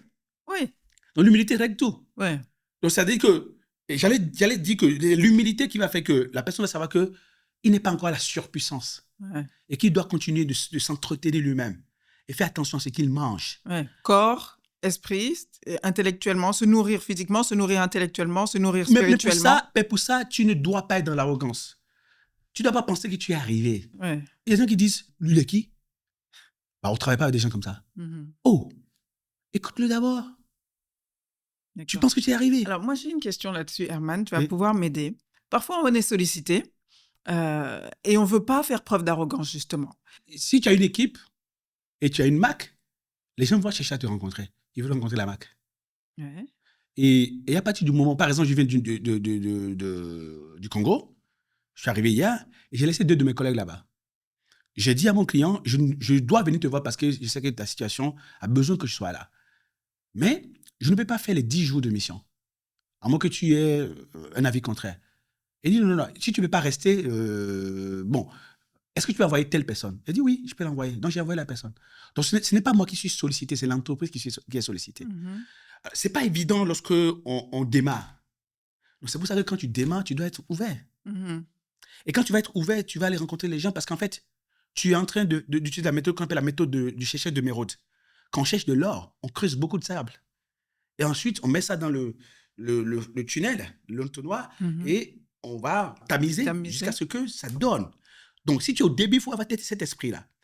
Et quand tu as trop de sollicitations, tu comprends qu'en fait, il faut que tu passes de « on me sollicite » à « on sollicite mon entreprise ». Et ce qui veut dire qu'en fait, la puissance de branding que tu as fait de sorte que d'autres personnes dans l'entreprise aient cette puissance de branding. Et que finalement, on va dire « ah, les gens de chez HNC ». Donc, on ne sollicite plus Herman Kakpo, mais qu'on sollicite HNC. Donc, il faut que très vite, tu arrives à créer ça. Mais au début, tu es obligé de tout prendre. Parfois, tu ne sais même pas qui peut t'apporter quoi. Parfois, c'est quelqu'un de très ennuyeux qui te connecte avec une opportunité incroyable. Moi j'ai fait un contrat de 420 000 avec une entreprise l'année dernière. Je t'assure que le premier contrat qu'on avait fait avec eux, c'était 1 million. Et ce contrat, on a perdu 2 millions là-dessus. Les gens ne fonctionnent jamais en mode tunnel, en mode entonnoir. Entonnoir, ouais. Donc, c'est l'entonnoir. Tu es obligé d'accepter beaucoup et puis tu peux filtrer. Petit à petit, tu filtres. Voilà, parce que si tu renverses l'entonnoir, si tu fais la sélection au début, surtout quand tu es au début, tu vas rater beaucoup d'opportunités. Et c'est quelqu'un qui devait recevoir Dieu. Et il a prêté sa maison pour recevoir Dieu. Et Dieu est venu sous forme de mendiant. Dieu est venu sous forme d'aveugle. Dieu est venu sous forme de son cousin qui l'énerve. Et Dieu est venu après. Et puis après, la nuit à 18h, il dit, mais Dieu, depuis le matin, je t'attends. Et tu n'es pas arrivé. Dieu dit, je suis venu sous plusieurs formes, tu m'as renvoyé. Donc à chaque fois que tu reçois des gens comme ça, c'est moi que tu reçois. Il y a une dimension, on va dire, très spirituelle et religieuse dans ce que nous faisons. Et nous sommes là pour servir. Donc on ne sait pas par qui Dieu veut passer pour nous donner le prochain contrat. Moi, je connais des clients, ils ne m'ont rien payé, mais je les utilise comme cobayes. C'est-à-dire qu'à force de les aider, pas parce qu'il a payé 35 000, je l'ai aidé. Aujourd'hui, les gens payent 35 millions, 70 millions, 350 millions pour que je puisse les aider. Et donc, tu as quelqu'un qui aujourd'hui est un étudiant, tu le reçois comme s'il était un dirigeant, parce que dans 10 ans, il sera dirigeant. Donc, il faut faire attention à comment est-ce qu'on filtre. Tu vois, parce que ce n'est pas nous qui devons disqualifier les clients, c'est eux qui doivent nous disqualifier. Ok, d'accord. Waouh, beaucoup de choses. Donc, on a vu comment passer à l'action. On a vu ça, oui, clairement. Mais alors, les gens procrastinent parce qu'en fait, ils n'ont pas faim. Ouais, c'est ça. Tu vois, ils savent qu'ils peuvent... Parfois, non, est-ce que c'est pas aussi parfois parce qu'ils sont bloqués par des peurs? On peut reporter à plus tard ce qu'on doit faire parce que, eh bien, on a peur.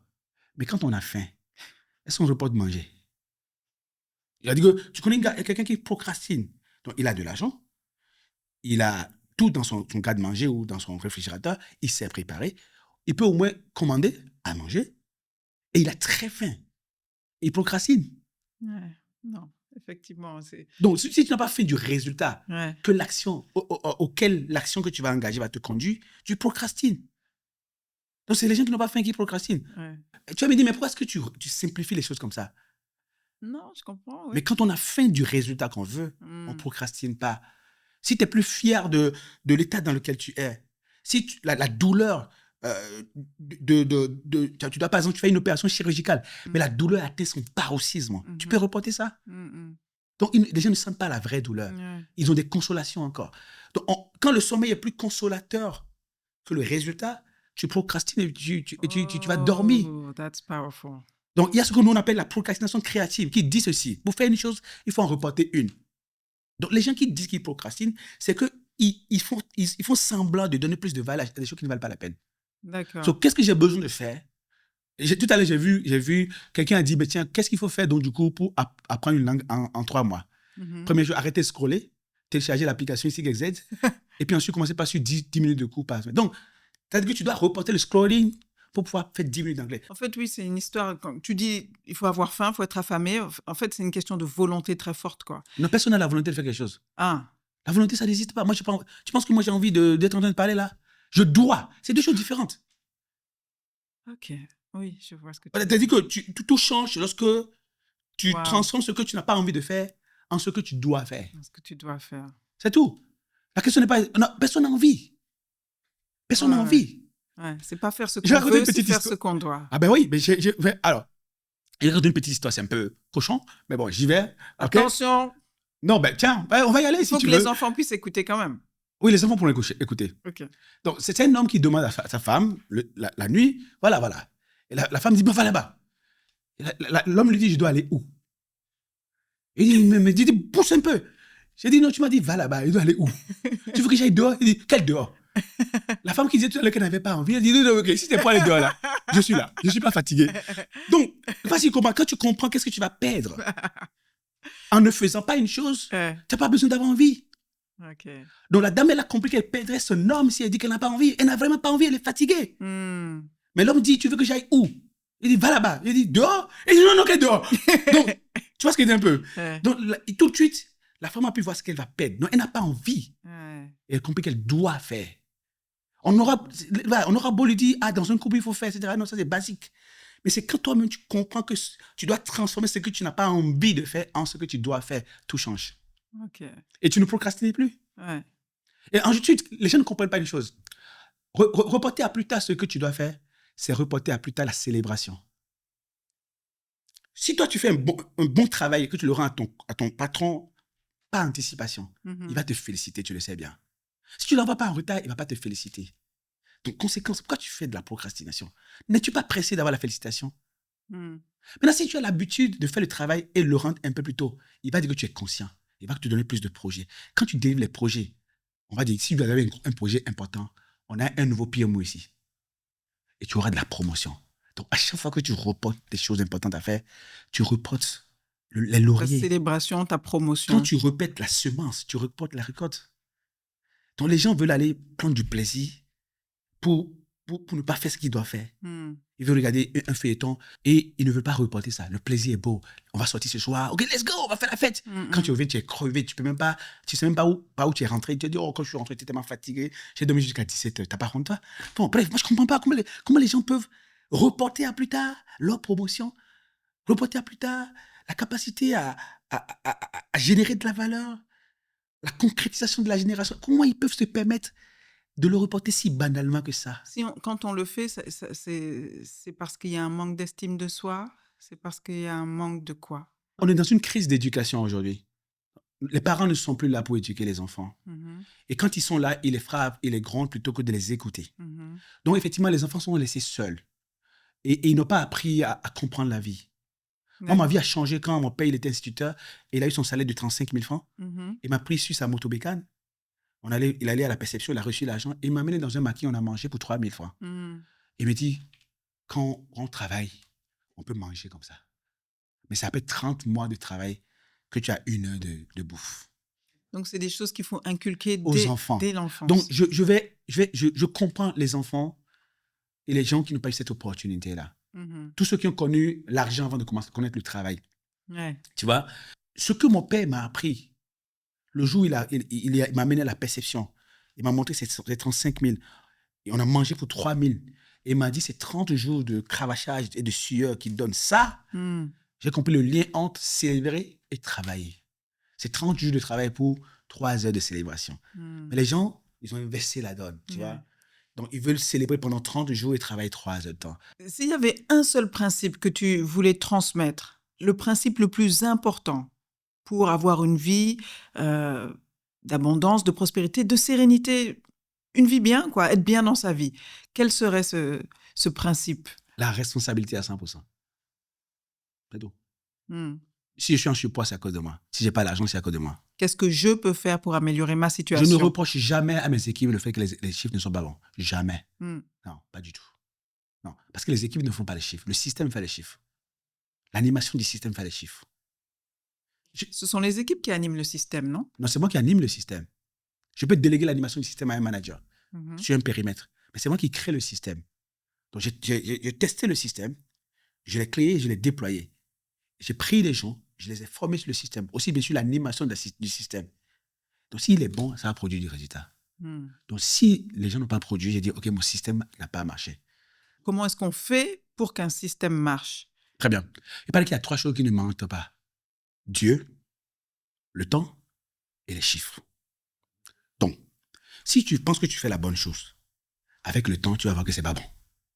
Mais pour ça, il faut que tu aies l'humilité de regarder aux chiffres. Si les chiffres ne s'améliorent pas, c'est que c'est pas bon. Ne sois pas philosophique. Ne sois pas idiot et stupide. Les chiffres te diront que tu n'y es pas. Okay. Est-ce que tu vois un peu? Et c'est là que tu as besoin, donc, du coup, de changer. Tu sais, moi, j'ai traversé une crise, je peux te dire, de juin 2023 jusqu'à, je vais dire, novembre 2023. J'ai passé peut-être la période la plus dure de ma vie d'entrepreneur. Parce que, tu sais, la dureté de la douleur d'avoir des défis, c'est pas quand tu es petit. C'est pas quand tu n'as jamais rien réalisé et tu as des petits échecs. Mais c'est quand tu penses que tu y es. Et l'univers, les situations te montrent que tu n'y es pas. Si bien que pendant que tu le vis, personne ne sait. Parce qu'en fait, c'est pas quelque chose de chaotique. C'est chaotique à l'intérieur. Et donc j'ai vécu des moments tellement difficiles. Qu'est-ce qui s'est passé? On a multiplié le chiffre d'affaires par 2 et les charges ont été multipliées par 3. Oh. Et au lieu de continuer à chercher du chiffre d'affaires, j'ai voulu lever des fonds. Et donc, je sais chercher du chiffre d'affaires. Et donc, du coup, je me suis retrouvé du jour au lendemain avec peu d'argent et beaucoup de charges. Et c'était quoi? Parce que tu avais embauché du monde, Bah oui, tu fais de la croissance, tu embauches du monde. Oui, c'est ça. Voilà. Et donc, du coup, tu te retrouves à rater les mois de salaire. Et quand tu penses que c'était derrière toi, que ça n'allait plus jamais arriver. Et donc, j'ai dit, OK, au début, je jouais la victime. Ah, mais tiens, et c'est parce que tel décaissement n'a pas été fait à temps, etc. J'ai dit, non. Pas, rien de tout ça. Tu ne sais pas gérer la croissance. C'est tout. Quand je me suis dit à moi-même, tu ne sais pas gérer la croissance. J'ai dit, oh my God, je ne sais pas gérer la croissance. Je te dis, les mêmes collaborateurs qui étaient déprimés quand j'ai fait les ajustements, ils sont très engagés. Ceux qui sont partis, ils regrettent. Ah ben, une bonne partie. Donc, pour te dire qu'en fait, si tu dis que si tu as la responsabilité à 100%, tu n'es jamais à cause de quelqu'un. Jamais. Comment tu as fait donc pour redresser cette situation une fois que tu as pris tes responsabilités? J'ai compris, il faut continuer à faire le chiffre d'affaires. Je sais vendre. Je sais vendre et j'ai des produits pour vendre. Donc, du coup, il faut aller vendre. Au lieu de compter sur une hypothétique levée de fonds que tu n'as jamais fait, d'ailleurs, et qui ne t'a jamais marché, développe ta boîte, va vendre, crée des produits, lance de nouvelles choses. C'est tout que moi, je fais. C'est des produits digitaux essentiellement? Non, physique. Physique. Tu sais, la crise de trésor, c'est quelque chose de très marrant. Quand tu dis à quelqu'un que tu fais entrer 150 millions par mois et que tu as une crise de trésor, il ne comprend pas. Mais le plus dur pour un entrepreneur, c'est d'avoir 37 millions dans ses comptes de trésor et d'avoir des charges pour 110 qui doivent être levées aujourd'hui. Donc, quand tu dis aux gens que tu n'as pas l'argent ou tu as des crises, ils disent, mais qu'est-ce qu'il lui dit là? Mais ce n'est pas le gars qui passe son temps en voyage en business class, là, qui dit qu'il n'a pas l'argent. Mais arrêtez, c'est ça la crise de trésor. Parfois, c'est parce que tu manques de 10 millions, il te manque 10 millions pour avoir 150 et tu es devant 4 factures, tu es devant 19 charges et tu ne sais pas par où commencer. Et personne n'est content de toi. Dans des cas comme ça, tu diminues aussi tes frais. Par exemple, tu te dis, bon, maintenant, je vais pendant un certain temps arrêter de voyager en business. Non, mais parce qu'en fait, tu ne dégrades pas le business. Tu ne dégrades pas. Non, tu ne dois pas dégrader le business. Non, ce n'est pas dégrader le business. Ah, si? C'est dégrader certes. Mais mais tu dégrades les intrants, tu dégrades les outputs. OK. Ça dit que, non, je ne décide pas de ne pas voyager en business. Au contraire. OK. Au contraire, j'ai dit, OK, ça c'est... Parce qu'en fait, il faut pas... On dit que chat est chaud de craint le froid. Mais je ne suis pas un chat, moi. Tu n'es pas un chat. Donc, je dois faire la part des choses. Qu'est-ce qui a marché, qui n'a pas marché? Ce n'est pas le fait de voyager en business qui fait que j'avais du mal à payer mes factures ou à régler les salaires à temps. Non, pas du tout. C'est parce que j'ai arrêté de générer du chiffre d'affaires. D'accord. La bonne nouvelle, c'est qu'il y a une bonne partie du personnel qui est parti. D'accord? Et quand on a commencé par générer du chiffre d'affaires, ben, tiens, on a retrouvé l'équilibre. Entre-temps, tu as des dettes de personnel à payer. Tu as des frais juridiques à payer. Tu as un contentieux des fournisseurs, etc. Mais bon, ça, c'est des choses que je ne connaissais pas avant. Mais quand on est coach de dirigeant et qu'on se retrouve dans cette situation-là, est-ce qu'il n'y a pas un problème de confiance personnelle qui commence à s'installer? Peut-être un doute dans ton esprit. Oui. Chez moi? Oui. Non, tu es avec la mauvaise personne. Ouais, moi, je ne fais jamais confiance en moi. Ah non, pas du tout. Non, confiance, non, pas du tout. Alors, la bonne nouvelle, c'est que je crois en Dieu et je prie beaucoup. J'ai connu une crise comme ça avant. C'était en 2011. Et un jour, je voulais craquer. Et mon cousin qui était avec moi, il m'a dit, tu sais quoi? Les choses que Dieu peut faire, il ne faut pas que les hommes essayent de vouloir les faire. Donc, il sonnait 11h et quelques le jour-là. Il y avait une messe à 12h30 à la cathédrale de Cotonou. Il dit, allons à la messe. Il dit, on est allé à la messe. Et pendant que j'étais à la messe, un client qui nous devait 10 millions m'a appelé. Et puis, je suis allé chercher le chèque l'après-midi. Il dit, je t'ai dit non. les choses que Dieu peut faire. Les hommes ne doivent pas s'en préoccuper. Non, mais je suis sérieux. Hein. Je suis vraiment sérieux. Donc, du coup, moi, je laisse la part du divin dans ce que moi je fais est immense. Mais comment savoir quelle est ta part et celle de Dieu? Dieu ne fera pas. OK? Aide-toi et le ciel t'aidera. Tu vois, toi, tu as un bagage que tu dois prendre et tu es assis sur la route avec un tabouret, le bagage est là. Tu as besoin d'aide? Non. Si tu es en train de vouloir mettre le bagage sur la tête et que ça tangue, tu as besoin d'aide? Tu peux l'ajuster toi-même. Non. Mais là, ça tangue. Si ça tangue trop, et les gens passent, ils disent, ah, mais il faut te donner le coup de main. OK. Donc, du coup, il faut que tu le mettes, tente de prendre ton bagage. Et quand c'est Dieu, Dieu va t'aider. OK. Au Collège Notre-Dame de Porto Novo, on nous disait, en enseignement religieux, en citant un saint qu'on appelle Saint Ignace de Loyola, il dit, prie comme si tout dépendait de Dieu, prie comme si tout dépendait de Dieu, et travaille comme si tout dépendait de toi. Donc, la pluie qui tombe du ciel ne va irriguer que les champs qui ont été préparés. Donc, prépare le champ avant que la pluie n'arrive. Ne te dis pas, il n'y a pas la pluie, donc du coup, je vais préparer le champ. Donc, voilà la part de Dieu. Je travaille comme si tout dépendait de moi, et je prie comme si tout dépendait de Dieu. Il y a quelques idées reçues dont j'aimerais te parler avant qu'on termine et que tu me dises si c'est vrai ou c'est pas vrai. Des idées reçues sur la performance, le management, le leadership. Un bon commercial, c'est quelqu'un qui sait parler. C'est vrai ou pas? Un bon commercial, c'est quelqu'un qui sait arrêter de parler. Tu veux connaître le point critique chez le client. Donc, c'est dans la matière qui te sert que tu trouves le point critique. OK. Mais c'est toi qui parles. Donc, tu vas déceler le point critique quand? Donc, c'est l'écoute. Absolument. Donc, un bon commercial doit arrêter de parler. Le client a toujours raison. Absolument. Ça, c'est vrai. Absolument. C'est-à-dire qu'en fait, tu dis que j'ai tort. Et tu veux mon argent. Oui, mais en même temps, il faut savoir lui dire la vérité. Déjà, tu parles à la mauvaise personne parce qu'en fait, je perds beaucoup de contrats parce que je dis la vérité. OK? Mais je ne vais pas arrêter, c'est sûr. Parce que les gens me payent pour leur dire la vérité. Tu vois?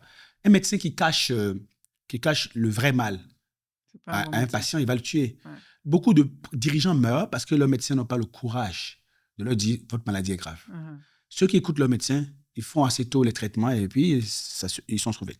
Donc, dire la vérité, c'est bon. Mais le client, c'est Ray Kroc. Ray Kroc, c'est celui qui a aidé les frères McDonald's à développer McDonald's Company. C'est lui vraiment qui a fait McDonald's. Il avait 52 ans. Il a repéré le restaurant McDonald's. Et c'est lui qui en a fait ce que c'est devenu après. Absolument. Il dit, la vente, c'est l'art gentil d'amener progressivement le client à concevoir les choses de la même façon que vous. L'art gentil d'amener progressivement le client potentiel, si tu préfères, à concevoir les choses de la même façon que vous. Donc, il y a un parcours à travers lequel le client va concevoir les choses de la même manière que toi. Fais le parcours. S'il dit non, c'est pas de cette manière qu'on veut. Ah, d'accord. Désolé, quelle est la même façon dont vous le voulez? On aimerait que ça, c'est d'accord. OK. L'avez-vous fait par le passé? Il dit oui. Ah, ça donne des résultats? Pas vraiment. OK, mais pourquoi vous voulez le faire de cette manière? Il dit ah oui, c'est vrai en plus. Alors, avez-vous pensé à le faire de telle manière? Non, jamais. C'est quelque chose que vous pensez que vous pouvez essayer? Oui. OK? Est-ce que vous pensez qu'on peut élaborer un plan pour pouvoir le laisser ensemble? Pourquoi pas? Il dit, mais attendez, est-ce que vous allez le faire pas? Oui, effectivement, j'ai eu 2 ou 3 clients avec lesquels on a fait comme ça. Si tu veux, je te donne leur numéro, tu les appelleras. Il dit, non, si vous avez fait des chances à marcher, let's go. Donc, sans lui dire qu'il a tort, je viens de l'amener à concevoir les choses de la même manière que moi. OK, très bien. Un bon leader ne doute jamais. Est-ce que c'est vrai? Il y a une seule chose dont tu ne dois pas douter. C'est le fait que ta vision va se réaliser et peut se réaliser. Ne doute pas de ça. Dans la mythologie chrétienne, on dit que Dieu a privé Moïse de la terre promise parce qu'à un moment donné, il a douté de ça. Maintenant, le reste, tu es un humain. Tes stratégies peuvent ne pas marcher. Tu sais, parfois, il y a des gens, ils disent, je vais lancer ce produit. Mais reste sur ça, lever le financement, on va mettre en place l'usine, on va mettre en place le prototype. Quand on va le faire, on va faire le gros chiffre. J'ai dit, mais tu sais quoi? On a déjà lancé les produits qui n'ont pas marché. Ouais ou faux? J'ai dit, oui, c'est vrai. Donc, celui-là peut ne pas marcher. Toutes. Okay? On appelle ça le doute scientifique qui nous amène à challenger, tu vois, à challenger notre approche. J'ai appris de John Maxwell qu'il y a une question très importante à se poser quand on est sûr d'avoir la meilleure stratégie au monde. Qu'est-ce qui nous échappe? Parce qu'il y a toujours quelque chose qui nous échappe. Alors, quand sur la stratégie, sur les approches, sur les tactiques, tout ce que tu veux, on doit avoir le doute scientifique. On se dit, qu'est-ce qui nous échappe? On doit même se demander, et si, what if? En revanche, sur la vision, aucun doute. Tu dois être le premier à le proclamer tout le temps. Voilà. Plus un manager est exigeant, plus il obtient des résultats. Exigeant avec lui-même. C'est tout.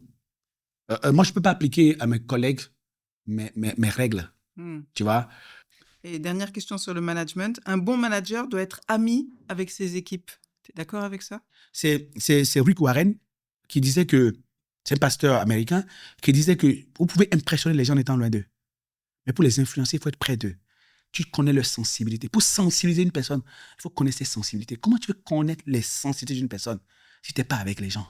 D'accord. Donc le manager ne doit pas être au perché, il doit être vraiment au cœur de ses équipes. Ah ben oui, mais si tu es loin du terrain, comment tu peux nous comprendre? Les gens ont tendance à nous dire, mais toi, ce que nous on vit, tu ne vis pas. Tu sais, il y a Dr Aboubacar Sidiki Kanté. Il a été le DRH de l'électricité du Mali. Il a écrit 4 livres au moins sur le manuel des ressources humaines. Il dit que le mensonge est dans les bureaux et la vérité est sur le terrain. Donc les gens viennent te dire des conneries au bureau. C'est quand tu vas sur le terrain que tu sauras. Sois au milieu de tes hommes. Un leader peut devenir un aigle, mais il doit se rappeler quelque chose de très important. Dieu lui a donné 2 pattes, malgré la qualité de ses ailes, pour qu'à chaque fois il revienne sur terre, au milieu de ses hommes, au milieu de ses réalités, au milieu de son humanité. Et ça, on l'oublie parfois. On est trop loin de la réalité. Parce qu'on est devenu des aigles qui planent dans le ciel. Et plus personne ne nous comprend. Et les gens commencent à nous abandonner, one by one. Et nous revenons, nous voyons que plus personne n'est là pour nous. Or, on dit souvent, lorsque tu penses que tu es le grand et que personne ne te suit, c'est que tu es en train de faire les 100 pas. Tu ne diriges pas. Voilà. On termine avec le questionnaire Afropod. Magnifique. Quel est ton principal trait de caractère? Hard worker. Tu travailles dur. La qualité que tu apprécies le plus chez les autres? Rien. Il n'y a pas une qualité que tu apprécies chez les autres? Les gens sont tellement différents. Il n'y a pas une qualité que tu apprécies chez ta femme, par exemple? Non, je ne sélectionne pas. Je ne sélectionne pas les gens sur la base de leur qualité. Okay. Au début, la personne vient parce que peut-être je l'attire. Ça peut être une femme ou bien un collaborateur ou un futur partenaire. D'accord. Toi, tu ne vas jamais vers les gens? Aucune exigence. Non, je vais vers les gens. Mais si tu viens vers moi, je n'exige rien de toi. Nous allons voir ensemble si on peut faire quelque chose ensemble, c'est tout. C'est à toi de le montrer. Si tu n'as pas une qualité, moi je suis formateur. Mon job, c'est de révéler les qualités des gens. Pourquoi je vais exiger des qualités? Ok. Non, ce n'est pas exiger, mais c'est apprécier. Oui, mais encore une fois, il y a quelqu'un qui est fermé d'esprit. Mais quand il a compris, il bosse plus que les autres. Okay. Pourquoi il va dire que l'ouverture d'esprit est une qualité que j'apprécie chez les gens? D'accord, je vois ce que tu veux dire. Donc, il n'y a pas une qualité particulière. Est-ce qu'il y a un défaut qui te gêne chez les autres parfois? Aucun. Parce que quand tu commences par le défaut d'une personne, tu ne verras jamais ses qualités. Quelle est ta définition du succès? La réussite, c'est de l'argent en espèces sonnantes et trébuchantes. Le succès, pour toi, c'est de l'argent en espèces sonnantes et trébuchantes. Un point. Voilà. Tu sais pourquoi? Quand tu as l'argent là, tu as tout. Tu vois, les gens disent que on n'a pas tout avec l'argent. Je dis, mais pour qui? Parce que, excuse-moi depuis que j'ai un peu d'argent là, c'est mieux, là. Elle dit que c'est mieux. Tu imagines un instant. Parce que j'ai acheté une raquette de qualité, mon niveau de tennis s'est amélioré. En Côte d'Ivoire, on appelle ça le goût de ça. Je sais pas si tu vois un peu. J'ai dit une chose. Non, mais je suis vraiment désolé. Le succès, c'est de l'espèce. Tu vois, Sadio Mané. Il y a des gens qui ont beaucoup d'argent et qui se suicident. Il y en a. Non, reprenons à zéro. Sadio Mané, ok? Sa réussite, c'est quoi?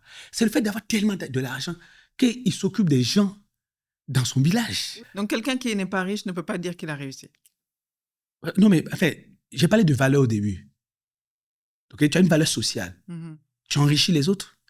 Et ils t'enrichissent. Maintenant, en général, quand ils te donnent un service, quand ils viennent à ton aide, tu monnaies ça. C'est monnayable.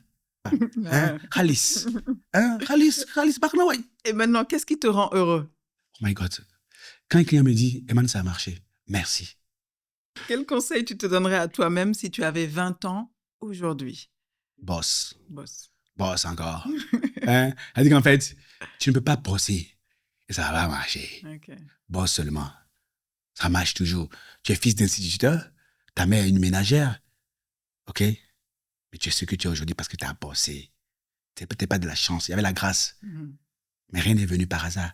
Tu as dû prouver que tu étais capable d'y arriver. Outworking. De quoi as-tu peur? D'arrêter de travailler. Qu'est-ce qui est le plus important pour toi? Aimer ou être aimé? Aucun des deux. C'est la définition du mot aimable qui change tout. Ça me fait du bien d'être aimable. C'est-à-dire que quand tu fais du bien, c'est toi qui en bénéficies en premier et en dernier ressort. Si tu devais choisir entre les deux, tu préférais être la victime ou le coupable? Parce que j'assume les responsabilités, peut-être que je me sentirais coupable. Et pour finir, quelle est ta devise ou ta philosophie de vie? Sois tellement si bon qu'il soit impossible de t'ignorer. Be so good they cannot ignore you. Comme le disait Martin Luther King, si quelqu'un a la chance de balayer la rue, il doit balayer ça de telle manière que quand quelqu'un va penser, il va dire un grand balai de rue était ici. Donc, be so good they cannot ignore you. Donc, on te cite. Voilà. Parce que tu as été une référence dans ce que tu as été, dans ce que tu as fait et dans ce que tu as eu. Merci beaucoup, Herman. Plaisir.